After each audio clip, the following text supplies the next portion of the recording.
Good morning, it's me, Jimmy. So the question is that, okay, let me read the question. Where the question go? Should you go and get a degree from the uh, Southwest Assembly of God University? Jump to the computer monitor and let's find out. So let's see, the Southwestern Assembly of God University is a private, it doesn't really matter, it's a religious university or whatever. If it's a private, I can't recommend the worst public university, still better than the world best private university. Let me look at the tuition, maybe they are super low because they are doing something good for the God.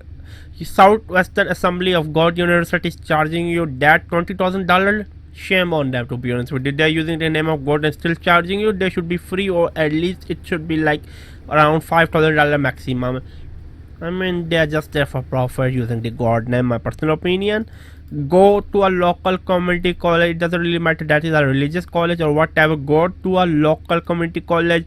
A lot of people don't need a degree. The country rank, the world rank is absolutely poor. I will try my best to stay away from the Southwestern Assembly of God University. Yeah, it's me, G. Maggie. Subscribe.